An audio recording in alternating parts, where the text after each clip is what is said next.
What are the different compositions and structure of fish? So let's start discussing the internal organ of fish. First one is the spine. So these are the spines, which serves as the framework which the fish body is built. The second one is the spinal cord, the line which connects the spine of the fish. So this spinal cord connects brain to the rest of the body. We also have the brain here.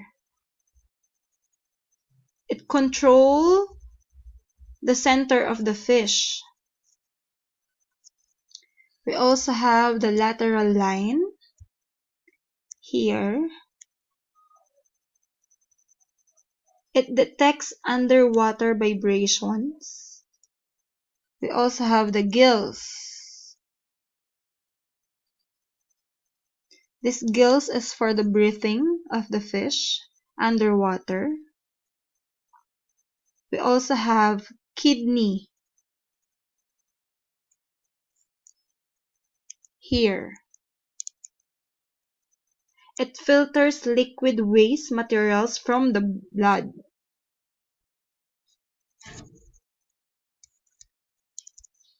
We also have stomach and intestine here.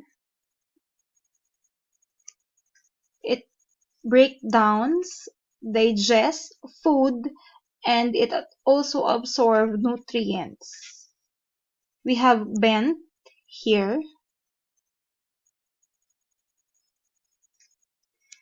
This is the entry to the genital tract where eggs or sperm are released. Then we have the liver, the important organ which assists digestion, serve as storage area for fats and carbohydrates. We also have the heart here. This is where blood circulates throughout the body.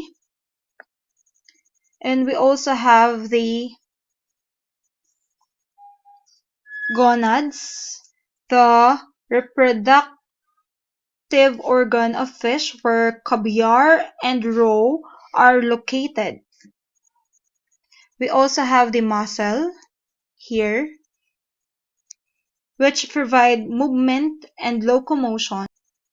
For the external organ of the fish, we have the fins, soft dorsal fin, caudal or tail.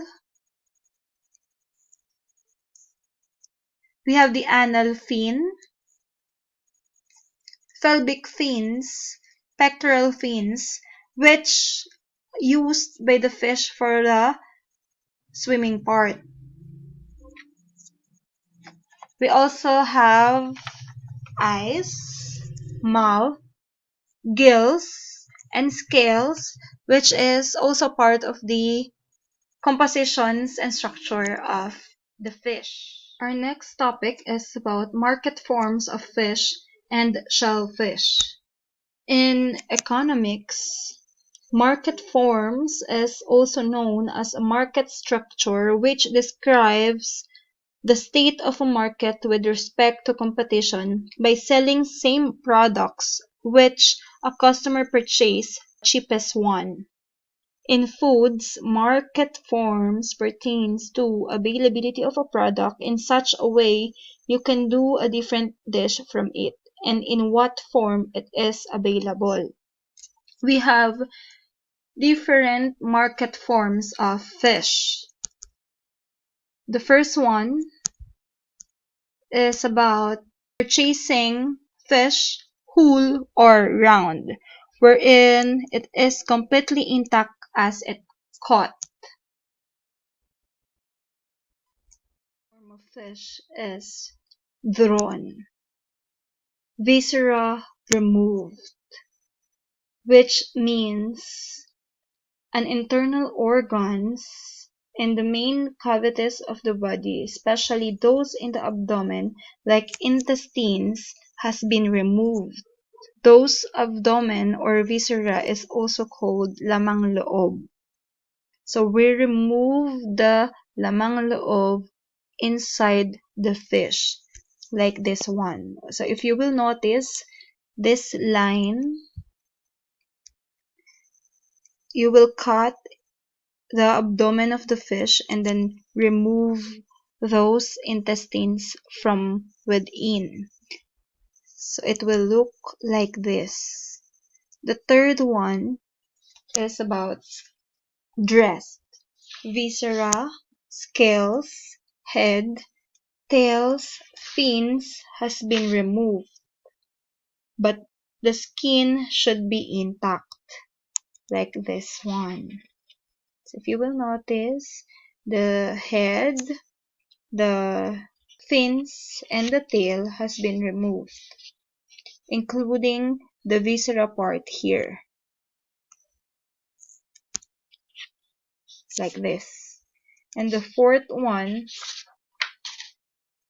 is about the steaks. Cross-section sliced, each containing a section of backbone. It is also known as a fish cutlets, generally cut or sliced across muscle fiber. It has been cut parallel either side of the spine. So it will look like this one. And the last one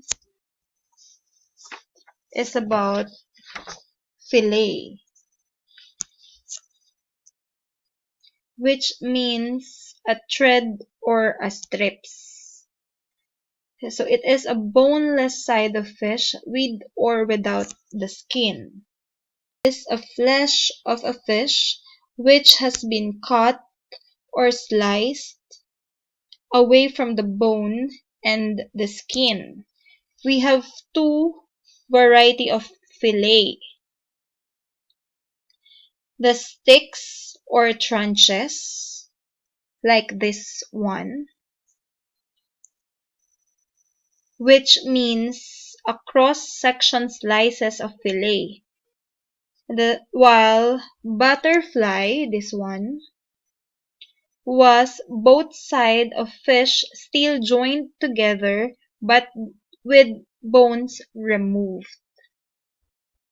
So those are the different market forms of fish. We have fillet, steak, dressed, drawn, whole, or round. The next lesson is about market forms of shellfish. We have 5. The first one is live shellfish, which sell alive after they have been caught, like crabs, clams, mussels, snails, oyster, and shrimp, like this one. The second one is whole shellfish, in a form which they are caught but no longer alive, like the first one. The market form of shellfish, which is shock, is shell in a form that the shell has been removed, like oyster, clams, mollusks, and scallops. The fourth one is the headless shellfish, which is for the purpose of exporting.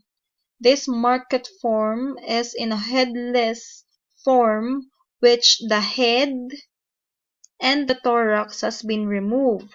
When we say thorax, this is the part of the mammal between the neck and the abdomen, which has been cut. This is normally done because this part is the main source of bacterial spoilage. The last one is cooked form. Can also be in a form of fresh, frozen, or canned.